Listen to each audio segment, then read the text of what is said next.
Admiral Kim Hyun stood on the bridge of the Terran Defense Fleet flagship Indomitable, watching the stars through the massive view screen. The ship was humanity's pride, built with the best technology Earth could produce. Sleek metal hull, stretched nearly 2 kilometers long, packed with fusion reactors, plasma cannons, and quantum shields that could stop most attacks. Kim had served in the Terran Defense Force for 30 years. He had fought pirates in the asteroid belt, defended colonies from raiders, and negotiated peace with 3 different alien species. But nothing had prepared him for what was about to happen.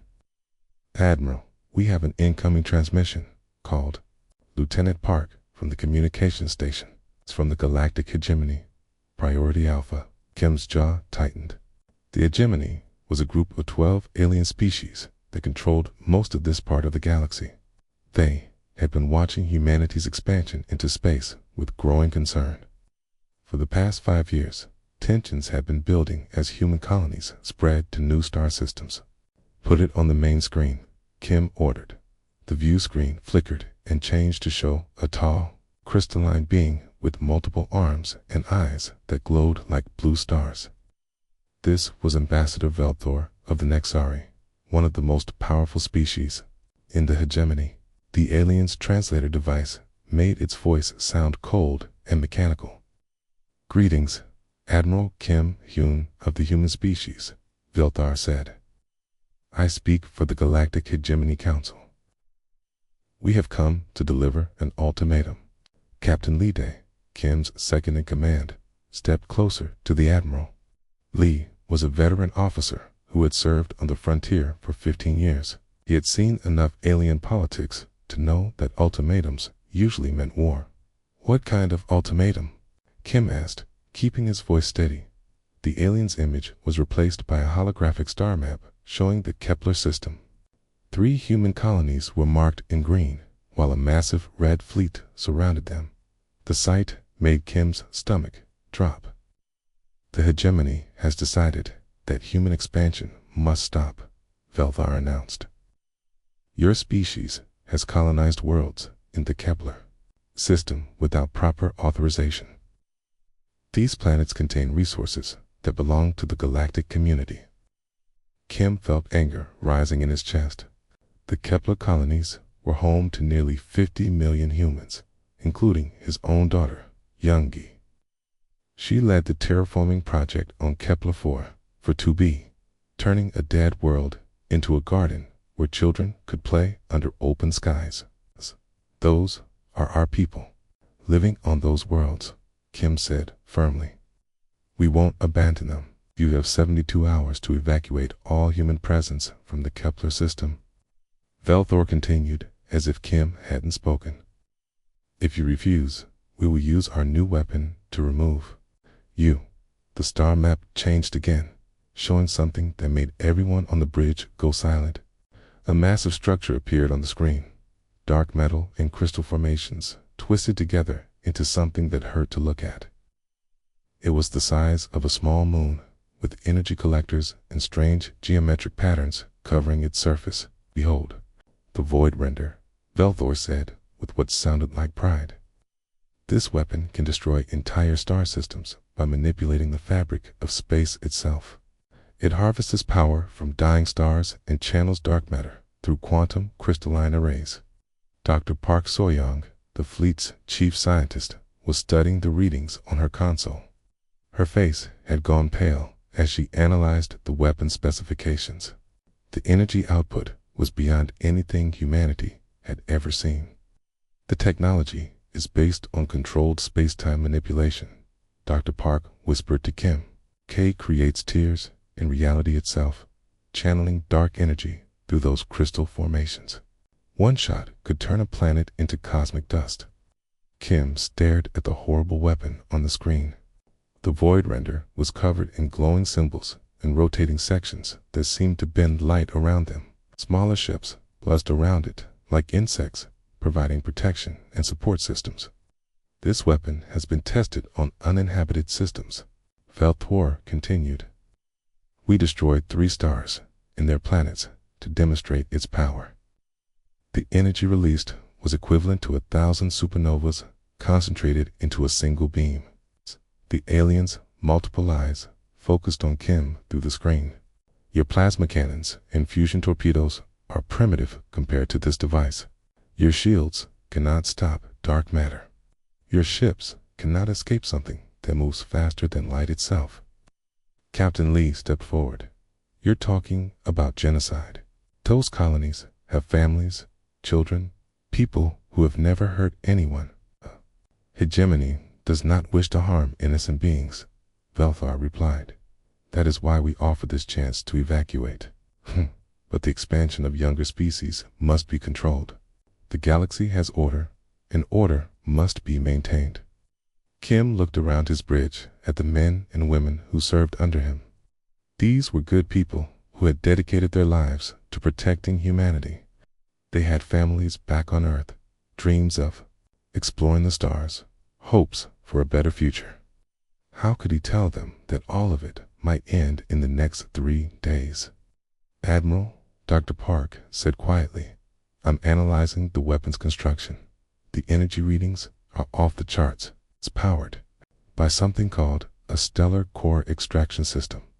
They are literally using the hearts of dead stars to fuel this thing. Kim nodded grimly. The hegemony had been building weapons while humanity was still learning to travel between stars. They had thousands of years of advanced technology, while humans had been in space for less than a century. We have some of the best ships in human space, Captain Lee said. The Indomitable alone has firepower that can crack a moon. Surely we can do something. But Kim knew better. He had seen the tactical reports from their last encounter with the Gemini forces. Their energy weapons were decades ahead of human technology. Their ships could regenerate damage and adapt to new threats. They fought with the precision of machines and the experience of ancient civilizations. You have 72 hours, Velthar repeated. After that time, the Void Render will demonstrate its power on your colonies. The choice is yours, Admiral Kim Hyun. The transmission ended, leaving the bridge in heavy silence. Stared at the empty screen, his mind racing through possibilities. How do you fight something that can destroy stars? How do you protect 50 million people from a weapon that bends reality itself? Orders, sir. Captain Lee asked. Kim took a deep breath. Send a message to all ships in the fleet. Emergency conference in 1 hour, okay? And get me a direct line to Earth Command. They need to know what we're facing. As the crew rushed to follow his orders, Kim remained on the bridge, looking out at the stars. Somewhere out there, his daughter was working to make a dead world bloom with life. In 72 hours, that world might be nothing but scattered atoms in the void. The hegemony thought they had already won. They had the most advanced weapon in the galaxy, fleets that had conquered entire civilizations, and the confidence that came from 1,000 victories. Okay, but they had made one mistake. They had never fought humans before. 48 hours remained when Admiral Kim called the emergency meeting. The holographic war room aboard the Indomitable was packed with officers from every ship in the fleet. The blue glow of tactical displays cast shadows on their worried faces as they studied the impossible situation. The main display showed the hegemony fleet approaching the Kepler system. 200 alien ships moved in perfect formation, their hulls gleaming with energy shields and weapon arrays. Okay, at the center of the formation, the Void Render drifted like a mechanical moon, its dark surface covered in pulsing lights and rotating crystal formations. The enemy will reach firing range in 36 hours, reported Captain Lee Day, pointing to the tactical readout. Their fleet includes 12 dreadnoughts, 50 cruisers, and over 100 support vessels. Each dreadnought alone has more firepower than our entire fleet. Lieutenant Commander Choi Min raised her hand. She was young but brilliant, having graduated at the top of her class from the Naval Academy. Admiral, what about our quantum torpedoes? If we concentrate all our firepower on a single point, we might be able to damage their super weapon. Doctor, Park So-young shook her head sadly. Run the calculations 3 times. Our most powerful weapons would barely scratch the Void Render's exotic matter shielding. The energy output difference is like comparing a firecracker to a nuclear bomb. Colonel Zhang Wu, commander of the fleet's marine contingent, stood up. He was a large man with scars on his hands from years of combat. What about a boarding action? My Marines could take shuttles and try to reach the weapon directly. The radiation levels around that thing would kill anyone who got within 50 kilometers, Dr. Park replied. The dark matter containment fields emit particles that would cook a human body in seconds. We don't have suits that could protect against that kind of exposure. Admiral Kim watched his officers struggle with the problem. These were some of the best military minds humanity had produced, but they were facing technology that was thousands of years ahead of their own. Every conventional solution led to the same conclusion: certain death. Sir, said Commander, you've been from the engineering section. We could try to overload our fusion reactors and ram the enemy formation. If we time it right, we might take out several of their ships. That's suicide, Captain Lee said firmly, and it still wouldn't stop the Void Render. We need a solution that actually works. Dr. Park activated a new display showing the internal structure of the alien superweapon. The image was built from sensor data and computer projections, revealing a maze of energy conduits, focusing chambers, and crystalline arrays. The weapon operates by creating control tiers in spacetime, she explained. These dark matter streams are channeled through a network of quantum crystals, each one perfectly aligned to focus the energy beam. The whole system is controlled by AI processors that can calculate trajectories faster than any human mind. As she spoke, the image rotated to show different sections of the massive weapon. There were thousands of components, each one more advanced than anything in human technology. The complexity was staggering. The power source is a stellar core extraction system, Dr. Park continued. They've literally hollowed out the hearts of dead stars and turned them into fuel. The energy output is equivalent to a small galaxy's worth of power. The room fell silent as everyone absorbed this information. How do you fight something that uses the cores of stars as ammunition? How do you defeat a weapon that can tear holes in reality itself? Then Sergeant Major Oh Tae-young spoke up from the back of the room. He was an older man with gray hair and weathered hands, a veteran of the Centauri border wars who had seen more combat than most of the officers combined. Admiral, I've been looking at this thing for 2 days, he said in his gravelly voice. And you know what I see? I see a weapon that's too complicated for its own good. Several officers turned to look at him with surprise. Captain Lee frowned. What do you mean, Sergeant Major? Ho stepped forward, his combat boots clicking on the metal floor. Look at all those crystals, all those focusing arrays, all those energy conduits. Every single piece has to work perfectly, or the whole system fails. One crystal out of alignment, one conduit overloaded, one processor glitching, and that fancy super weapon becomes a very expensive piece of space junk. Master Chief Petty Officer Kang Sun-hee nodded slowly. She was the fleet's most experienced combat engineer, a woman who had kept ships running in the worst conditions imaginable. He's right. The more complex a system is, the more ways it can break down. But how does that help us? Asked Commander Choi. We still can't get close enough to damage those systems. Kong looked thoughtful. My grandfather used to tell me stories about the old wars on Earth. He said that sometimes the most sophisticated weapons could be defeated by the simplest tactics. Was to think differently than your enemy expected. Admiral Kim felt a spark of an idea forming in his mind. What kind of simple tactics? Well, Kong said, the aliens are expecting us to fight them with energy weapons, right? Plasma cannons, fusion torpedoes, laser arrays. That's what all space-faring civilizations use. Their shields and defenses are designed to stop that kind of attack. So, What are you suggesting? Kim asked. Sergeant Major O grinned for the first time in days.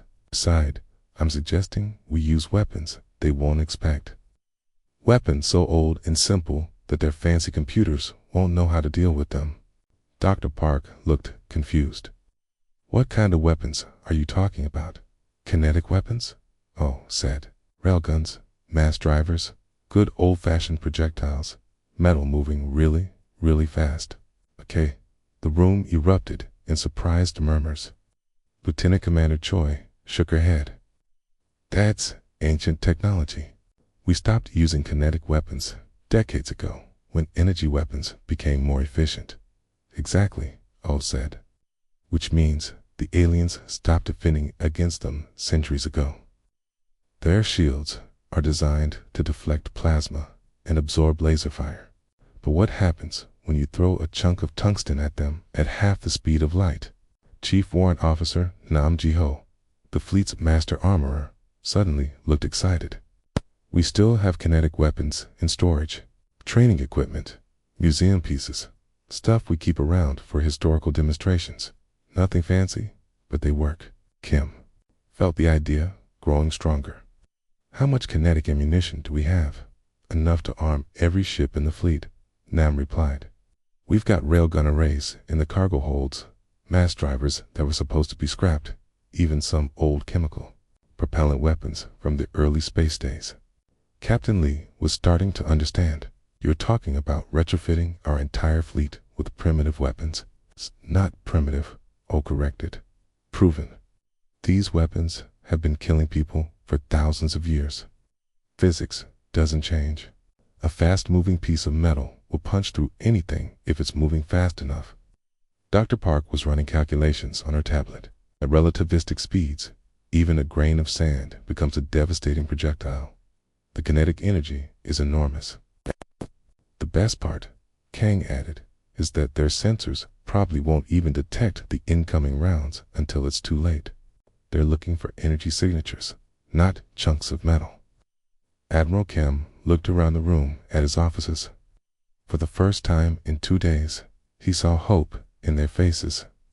It was a desperate plan, maybe even a crazy one, but it was better than surrendering or committing suicide.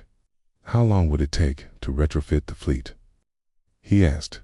18 hours if we work around the clock, Nam replied. It won't be pretty, but it'll work. Then let's do it, Kim decided. All department heads, start preparing your crews. We're going to remind the galaxy that sometimes the oldest tricks are the best ones. As the meeting broke up and officers rushed to their duties, Kim remained in the war room, staring at the image of the void render. The aliens thought they had already won with their superior technology, but they had never faced humans who were willing to fight with rocks and sticks if that's what it took.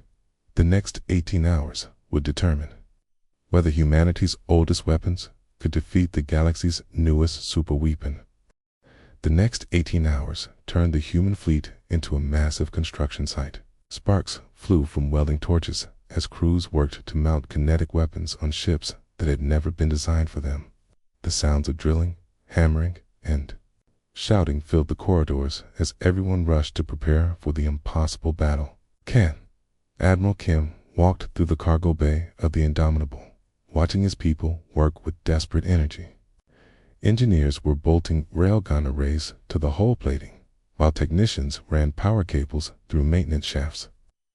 The modifications were crude and rough, but they were functional. Admiral called Master Chief Kong from across the bay. She was covered in grease and metal shavings, her uniform dirty from hours of hard work. We've got the first mass driver mounted and tested. It can launch a tungsten rod at 20% light speed. Kim nodded approvingly. How many more can we install? 6 more in this ship, sir. Maybe 8 if we strip out some of the recreational facilities. Kong wiped her hands on a rag. The other ships are making similar progress. It's not elegant, but it'll work. As Kim continued his inspection, he thought about his grandfather's stories from the Korean War. The old man had told him about fighting, Chinese soldiers with nothing but rifles and bayonets, about American bombers dropping simple explosives that were more effective than any fancy weapon. His grandfather had always said that in war, the simplest solutions often worked the best. Dr. Park So-young hurried over with a tablet in her hands. She looked tired but excited. "Admiral, I've been studying the historical effectiveness of kinetic weapons. The results are fascinating." "What did you find?" Kim asked. "These weapons dominated human warfare for centuries before energy weapons were developed. They're completely predictable in their effects. A piece of metal moving at high speed will penetrate any material if it hits with enough force." Dr. Park showed him diagrams of ancient battles where simple projectiles had defeated advanced armor.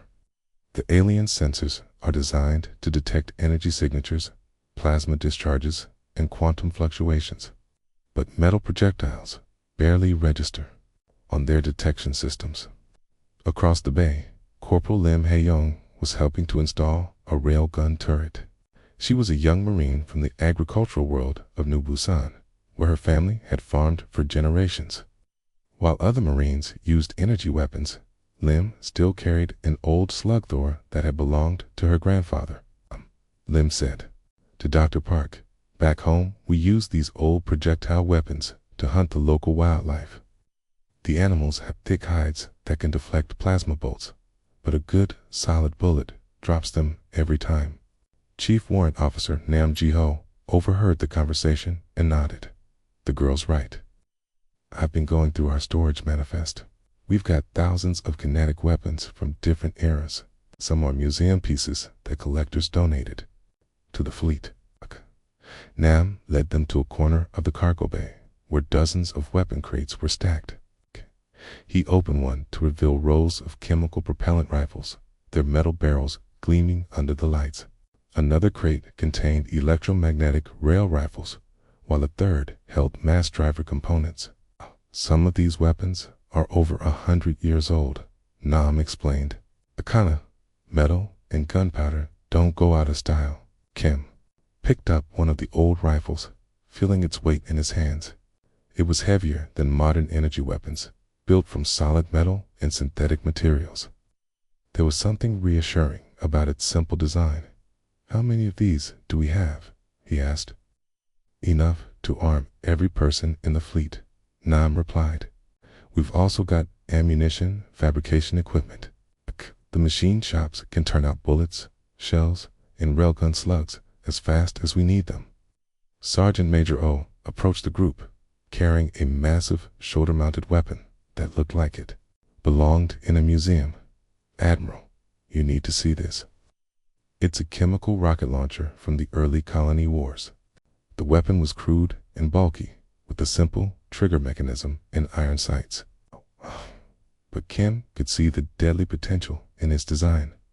"Does it work?" "It's tested it on a scrap piece of hull plating." O grinned. "Blew a hole you could drive a shuttle through. The explosion is completely chemical-based, no energy signature at all."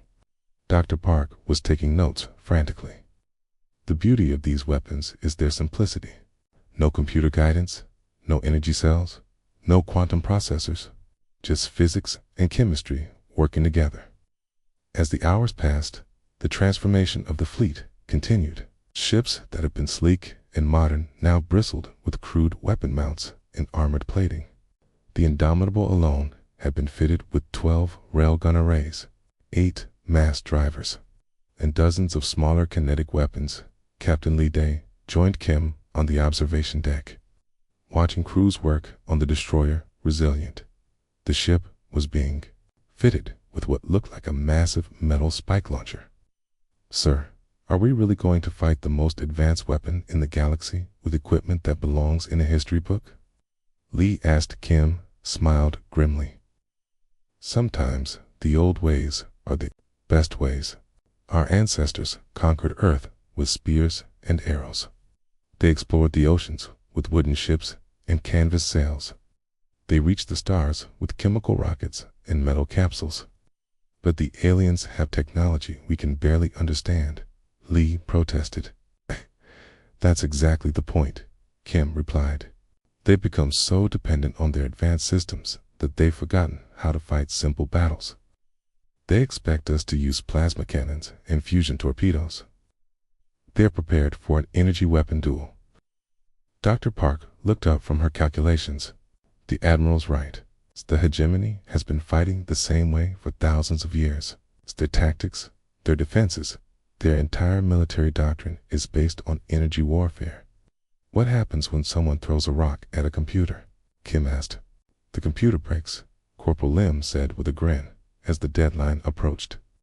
Kim received reports from all the ships in the fleet.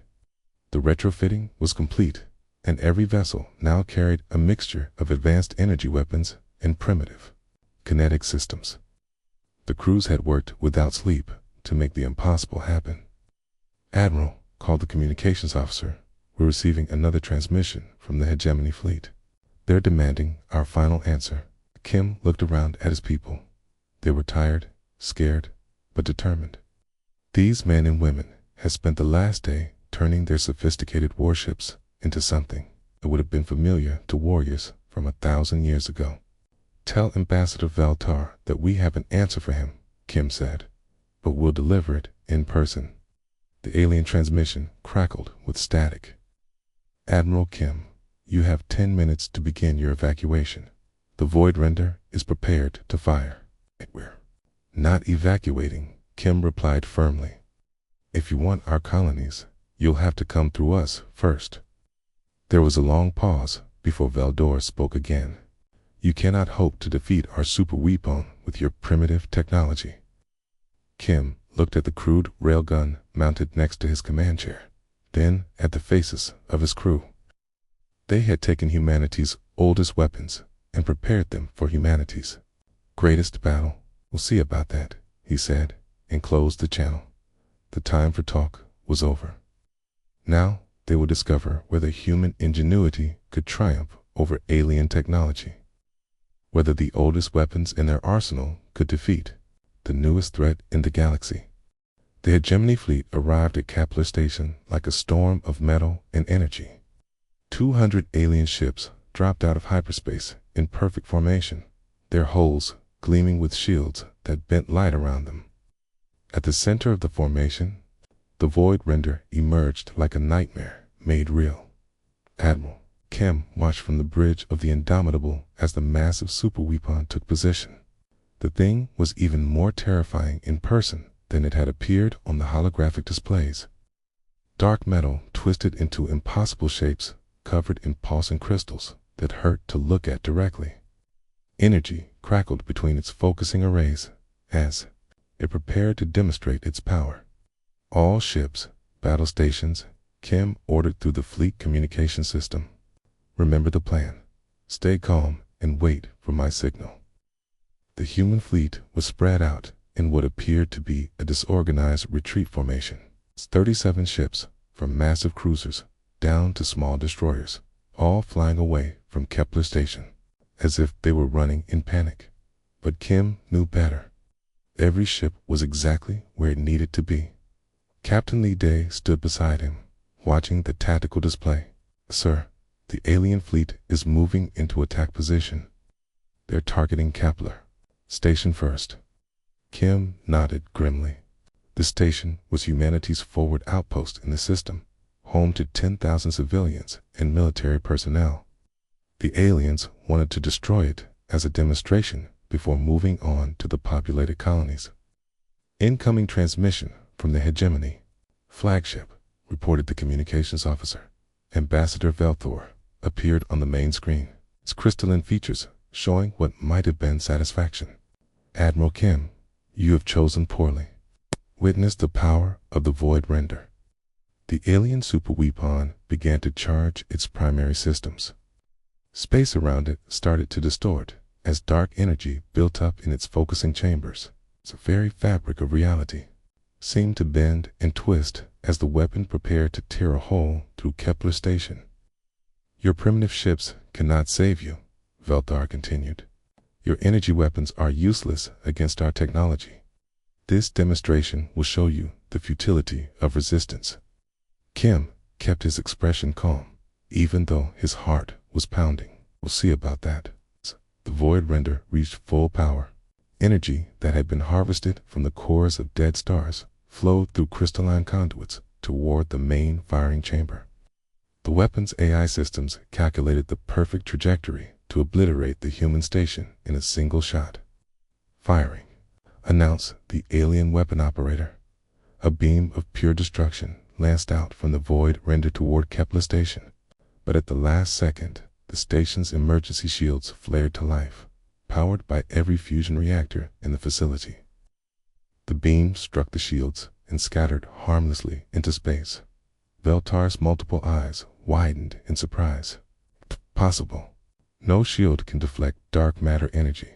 Kim smiled coldly. "You're right. No energy shield can stop that weapon. But we didn't use an energy shield." The truth was revealed as the station's defenses powered down. Kepler Station hadn't been protected by energy fields at all. Instead, the humans had surrounded it with a cloud of metal debris, thousands of pieces of scrap iron and steel floating in a careful pattern. The dark matter beam had struck the metal fragments and been dispersed by simple kinetic interference. "Now," Kim said quietly into his communicator across the human fleet. Weapons that hadn't been used in space combat for decades suddenly came to life. Railgun arrays swiveled toward the alien formation. Mass drivers loaded tungsten rods the size of telephone poles. Chemical rocket launchers prepared to fire warheads that contained nothing but metal fragments and explosive charges. "Carlo ships. Execute kinetic barrage protocol," Kim ordered. The human fleet opened fire with everything they had. But instead of the familiar glow of plasma cannons and fusion torpedoes, space around them filled with simple metal projectiles moving at tremendous speed. Thousands of tungsten rods, steel slugs, and iron fragments flew toward the hegemony formation. The alien ship's energy shields, designed to deflect plasma and absorb laser fire, were completely useless against chunks of metal moving at 20% of light speed. The first impacts came as a shock to the alien crews. A railgun slug from the destroyer, Resilient, punched straight through a hegemony cruiser's shield and hull, creating a tunnel from bow to stern. The ship's internal force fields, designed to contain energy discharges, couldn't stop the massive decompression that followed. Captain Lee watched the tactical display with amazement. "Sir, their shields aren't stopping anything. The projectiles are going right through them." More impacts followed in rapid succession. Chemical warheads exploded against alien hulls, sending clouds of metal fragments into their formation. Mass driver rounds struck with the force of small meteors, crushing defensive systems that had never been designed to handle kinetic attacks. The hegemony fleet, trained for elegant energy duels, found itself overwhelmed by the crude effectiveness of hurled metal. Their sophisticated point defense systems, calibrated to intercept plasma bolts and laser beams, couldn't track the thousands of incoming projectiles. "Return fire," Velthor screamed at his weapon crews. Destroy these primitives. The alien ships began firing their energy weapons, sending brilliant beams of plasma and particle streams toward the human fleet. But the humans had learned from their ancestors' battles. Instead of trying to match the aliens' firepower, they scattered like wolves hunting a mammoth. The human ships were smaller and more maneuverable than the massive hegemony vessels. They used hit-and-run tactics, firing their kinetic weapons and then darting away before the aliens could target them effectively. Dr. Park, monitoring the battle from her science station, noticed something interesting. "Admiral, the void renders, focusing crystals are beginning to resonate. The kinetic impacts on nearby ships are creating vibrations that are disrupting its calibration." Kim realized what this meant. These superweapons' delicate alignment was being thrown off by the chaotic vibrations of metal striking metal throughout the battle. The aliens had built a weapon so precise that it couldn't function properly in the middle of a kinetic bombardment. Meanwhile, Corporal Lim was leading a marine boarding action using modified assault shuttles. But instead of energy weapons, her. Troops carried shotguns loaded with solid slugs and grenade launchers filled with chemical explosives. Remember, she told her Marines as their shuttle approached a damaged alien cruiser. Their personal shields stopped plasma. The Marines burst through the alien ship's hull and immediately engaged the crew. The aliens' energy-based personal shields, designed to deflect plasma bolts, offered no protection against shotgun pellets and explosive charges. The sophisticated alien warriors found themselves completely helpless against the Marines' primitive but effective weapons. "This is impossible," one alien officer transmitted before Lim's grenade launcher ended the conversation. "How are these primitives defeating our superior technology?" Back on the Indomitable, Kim watched as more alien ships fell to the kinetic barrage. The hegemony formation, once so perfect and intimidating, was breaking apart under the relentless assault of simple metal projectiles. "Sir," reported the weapons officer, "we're running low on railgun ammunition. Mass drivers are down to 60% capacity." Kim nodded. They had known this moment would come. The kinetic weapons, for all their effectiveness, had limited ammunition compared to energy weapons that could fire as long as their reactors held power. "Signal all ships," he ordered. "Okay, prepare for the final phase. Target the void rendered directly." But massive Superweapon was still trying to recalibrate its systems. Its AI processors struggling to compensate for the vibrations and interference caused by the ongoing battle. It was the most advanced weapon ever built, but it had one fatal flaw. It was too complex for its own good, as the human fleet prepared for their desperate final assault on the void render. Kim thought about his grandfather's words. "Tom's, the oldest weapons were the deadliest, not because they were powerful, but because they were simple enough to work when everything else failed." The final assault on the void render began with a desperate gambit that would have seemed insane to any military strategist.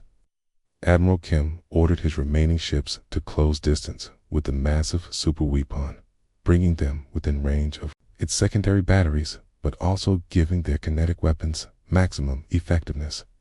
"All ships concentrate fire on the crystal arrays," Kim commanded through the communication system. "Hit them with everything we have left." The human fleet unleashed their remaining ammunition in a coordinated barrage. Tungsten rods, steel, slugs, and explosive charges flew toward the void render's focusing crystals. Each impact sent vibrations through the massive structure, disrupting the delicate alignment needed for the weapon to function. Dr. Park watched her instruments with growing excitement. "Admiral, the resonance patterns are cascading through their entire system. The kinetic impacts are creating harmonic frequencies that their crystals can't compensate for." On the main screen, they could see the void render's surface writhing as the focusing arrays tried to realign themselves. Every new impact knocked them further out of calibration. The weapon that could destroy stars was being defeated by chunks of metal moving really fast. Sergeant Major O had an idea that was either brilliant or completely insane. He approached Kim with a salvaged electromagnetic pulse device that had been cobbled together from spare parts and scrap metal. "Admiral, this EMP generator is crude, but it puts out a massive electromagnetic field," O explained. "If we can get it close enough to that Superweapon, it might disrupt their quantum processors." Kim looked at the device, which resembled a metal box covered in wires and warning labels. "How close is close enough?" "Point-blank range, sir." Someone would have to fly right up to that thing and trigger it manually before Kim could respond. Master Chief Kong stepped forward. "I'll do it, Admiral. My ship is already damaged from the battle. Might as well put her to good use." Kong's destroyer, the Defiant, had taken multiple hits from alien energy weapons. Her hull was breached in several places, and her main reactor was running at dangerous levels. But her engines still worked, and that was all she needed. "Sergeant Major, get that device installed on the Defiant," Kim ordered. "Chief Kong, are you sure about this?" Kong smiled grimly. My grandfather always said that sometimes you have to break a few things to fix a problem. Let's break their fancy weapon. As Kong prepared for her suicide mission, Corporal Lim and her Marines were fighting their way through the corridors of an alien cruiser. The ship's crew was in complete chaos, unable to understand how their sophisticated personal shields were useless against human weapons. Ma'am, one of Lim's Marines called out, the aliens are abandoning their weapon stations. They're retreating to the core sections. Lim reloaded her shotgun with practiced efficiency. Then let's help them along. Set charges on their main power conduits. If we can't destroy their ship, we can at least take it out of the fight. The Marines placed chemical explosives throughout the alien vessel, using technology that was hundreds of years old but perfectly effective. When the charges detonated, they sent shock waves through the ship's energy distribution network, causing cascading failures in systems that had never been designed to handle such crude interference. Back in space, the battle was reaching its climax. The hegemony fleet was in disarray, with half their ships disabled or destroyed by the kinetic bombardment. The remaining vessels were trying to protect the Void Render, but their formation had collapsed under the relentless assault of simple metal projectiles. Kong is making her approach, reported Captain Lee, watching the tactical display. The aliens are concentrating their fire on her ship. The Defiant raced toward the Void Render, her hull glowing from multiple energy strikes. Kong had shut down all non-essential systems and diverted power to her engines and a crude EMP device. The ship was basically a guided missile with a human pilot. "Okay, this is Chief Kong." Her voice crackled over the communication system. "Tell my family I did my duty, okay? And tell the aliens that humans don't give up." The aliens threw everything they had at the approaching destroyer. Plasma beams, particle cannons, and exotic energy weapons struck the ship repeatedly. But Kong kept flying, using evasive maneuvers her grandfather had taught her during atmospheric dogfights decades ago. "Range to target, 5 kilometers, and closing," Kong reported. MP device armed and ready. Dr. Park was monitoring the Void Render's energy patterns. "The weapon is trying to fire, but the harmonic disruption is preventing proper alignment. If the EMP hits their processors now, it should cause a complete system failure." 3 kilometers, Kong announced. "I can see their whole plating. This thing is even uglier up close." The Defiant shuddered as more enemy fire struck her weakened hull. Sections of the ship were breaking away, leaving a trail of debris in space. But the engines kept running, pushing the damaged vessel toward its target. 1 kilometer. "See you on the other side, Admiral." The destroyer struck the Void Render's hull and exploded in a brilliant flash of light. For a moment, nothing seemed to happen. Then the EMP pulse spread out from the impact point, washing over the Superweapons crystalline arrays and quantum processors.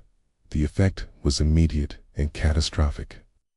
The Void Render's sophisticated AI systems, designed to process information faster than any organic mind, were completely scrambled by the electromagnetic interference.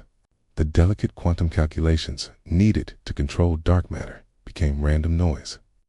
"Their containment fields are collapsing," Dr. Park shouted over the bridge noise. "The dark matter is becoming unstable." The massive superweapon began to tear itself apart from the inside. Dark energy that had been carefully contained and focused was now running wild through the ship's internal systems. Secondary explosions rippled across its surface as control systems failed and power conduits overloaded. "All ships, emergency retreat," Kim ordered. "Get clear of the blast radius." The Void Render's destruction was visible from light years away. The weapon that could have destroyed star systems became its own victim, consumed by the very forces it had been designed to control. The explosion took out a dozen nearby hegemony ships and sent the rest fleeing in terror. Ambassador Velthar's transmission was filled with static and disbelief. "How did you defeat our greatest weapon with such primitive tools. The technology is thousands of years behind ours. Kim looked at the tactical display, which showed the scattered remnants of the hegemony fleet retreating toward hyperspace. We didn't defeat your technology, Ambassador. We reminded the universe that sometimes the simplest solutions are the most effective. A sharp stick will always be deadly, no matter how advanced your armor, Kim continued. You built a weapon so complex that it couldn't handle simple interference. You forgot that the oldest weapons work because they're too simple to fail.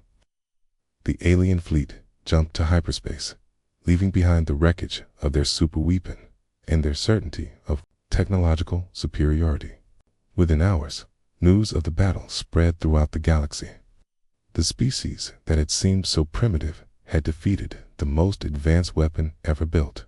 In the aftermath, galactic hegemony requested an immediate ceasefire and opened negotiations for a formal peace treaty. Other alien civilizations began to reconsider their assumptions about technological advancement and military effectiveness. Admiral Kim received a message from his daughter Youngji on Kepler for 4 to be. The terraforming project was continuing. Dated, and the first human children born on the planet were playing under alien skies. They would grow up in a galaxy where humanity was respected as equals, not dismissed as primitives. Sir, Captain Lee said, Earth's command is asking for a full report on our tactics. They want to understand how we won. Kim smiled as he looked out at the stars where human colonies would continue to grow and prosper. Tell them we remembered something our ancestors knew. Sometimes the oldest tricks are the best tricks. And never underestimate the power of a rock thrown really, really hard. The victory at Kepler Station proved that ingenuity and determination could triumph over raw technological power. Humanity had earned its place among the stars, not by building the biggest weapons, but by using the oldest ones in the smartest way possible.